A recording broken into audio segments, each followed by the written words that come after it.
आपका हिम्मत कांप जाएगा। आप सरकारी अस्पताल पीएमसीएच में जाते जाते हैं। पीएमसीएच में हम गए थे एक मरीज को देखने के लिए। हम बोले कि इन्हें तकिया दिला दीजिए, आधा घंटा से ज़्यादा लग गया तकिया लाने में। अब आप कल्पना करो वो मरीज बोला होता तो कितना टाइम लगता। गए, यहाँ माथा फूट गया था तो ऐसे पट्टी लगा के खड़ा थे, तो हमारा ये टाका सीलने के लिए मेन ऑपरेशन थिएटर में लेके चल गया। हमरा और डर गए यहाँ पे और कहे कि बढ़िया टाका मार दें। हम कहे कि भैया आप बढ़िया ही टाका मारिए।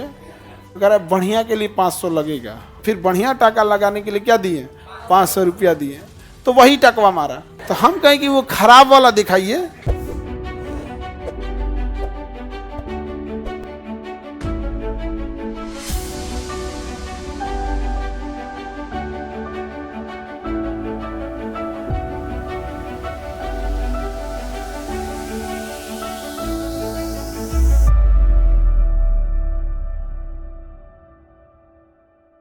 जैसे सरकारी अस्पताल वगैरह देखिएगा एकदम जर्जर अवस्था में है। सरकारी अस्पताल एकदम जर्जर अवस्था में है, जिसका कोई हद नहीं। पता नहीं क्या हो रहा है, हमको नहीं समझ में आ रहा है। अब पीएमसीएच में हम गए थे एक मरीज को देखने के लिए, तो उसको तकिया के जगह पानी बोतल लगाया हुआ था। अमी लोग का विद्यार्थी था और तकिया की जगह क्या लगाया था? पानी बोतल। हम बोले कि इन्हें तकिया दिला दीजिए, आधा घंटा से ज़्यादा लग गया तकिया लाने में। अब आप कल्पना करो वो मरीज बोला होता तो कितना टाइम लगता। हाँ, आधा घंटा उसको लग गया तकिया ले आने में, जबकि उसको ही नहीं दिख रहा है कि जो बेड है उस पर तकिया की जरूरत है। पीएमसीएच में कुछ चीजें हैं जो डॉक्टरों के लिए समस्या होती है। जैसे 100 बेड है, 500 मरीज घुस जाएगा, आप वापस भेज नहीं सकते हो। नहीं समझे? एम्स वगैरह में क्या होता है? बेड खत्म, काम खत्म, अब नहीं लेगा एडमिट। लेकिन पीएमसीएच में क्या है? ज़्यादा। तो जहाँ इस टाइप की व्यवस्था है वो हम लोग भी समझते हैं ओवर वर्कलोड पे चल रहा है पीएमसीएच।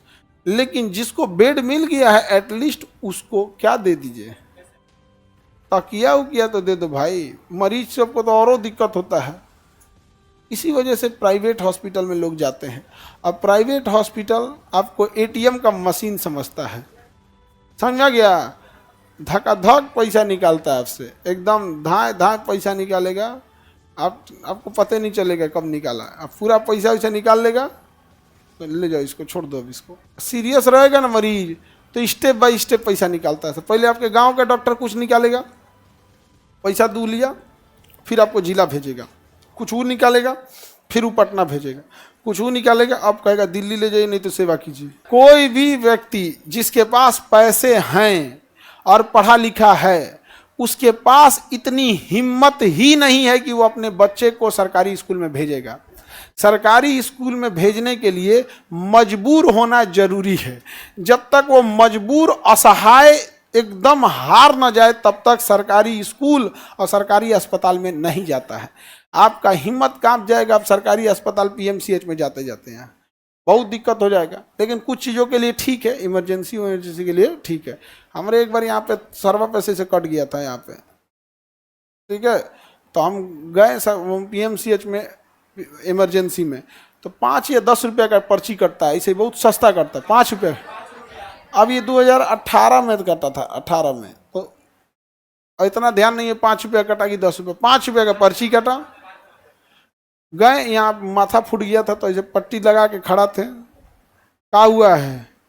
माथा फूट गया है, पर्ची कट गया तो जाइए फलाना रूम नंबर में। तो वहाँ एक डॉक्टर थे, रजिस्टर लेके बैठे थे। उन लोग के ऊपर इतना वर्कलोड था, तुम किसका किसका हुआ, फिर हमारा पूछें क्या हुआ, तो फिर भेज दिए कि ड्रेसिंग रूम में आप चल जाइए। अब ड्रेसिंग रूम में गए, वहाँ बैठे, तो हमारा ये टाका सीलने के लिए मेन ऑपरेशन थिएटर में लेके चल गया।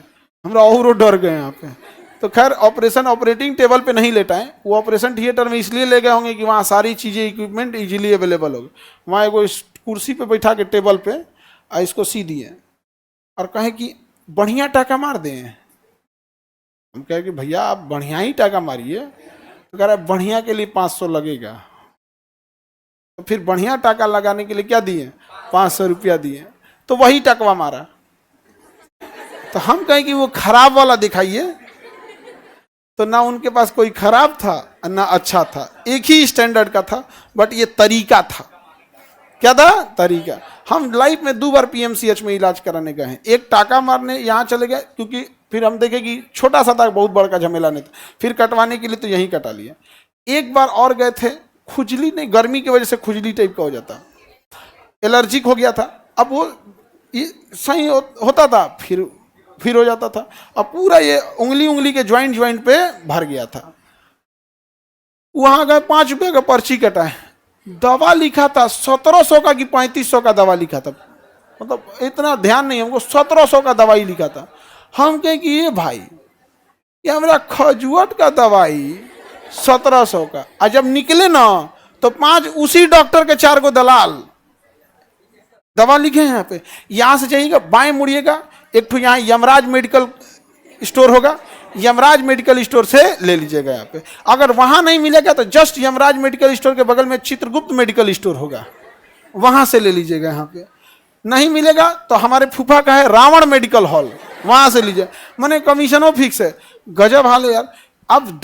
अब हमको ये नहीं समझ में आ रहा है, जिसके पास पैसे नहीं है वही ना 5 रुपये की पर्ची कटाने गया है, वो 1700 रुपये का दवाई लेगा?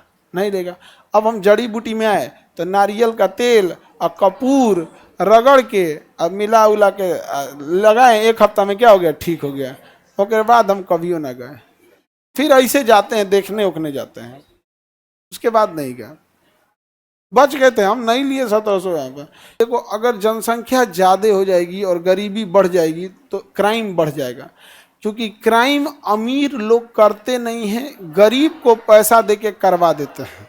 और यही कारण है कि क्राइम खत्म ही नहीं होता है, क्योंकि अमीर और बड़े लोग ऊपर बैठे होते हैं, पैसा देके नीचे किसी गरीब से कांड करवा देते हैं। पुलिस और कोर्ट सजा दे देती है उस गरीब को। जब तक यहाँ सजा की प्रक्रिया चल रही है, ये उससे मुंह मोड़ चुका होता है, किसी दूसरे गरीब को पकड़ता है, ये लो 50,000, ये लो 1 लाख, फलाना पे बम चला दो, उस पर गोली चला दो। न्याय व्यवस्था के लिए सबसे ज़रूरी है, क्राइम कंट्रोल करने के लिए ज़रूरी है, थोड़ा आपको एक लेवल के ऊपर फाइनेंशियल स्टेटस होना चाहिए। तो हम आपको शक शासक पढ़ा दिए, इसको ज़्यादा नहीं गोज दिए हैं जी।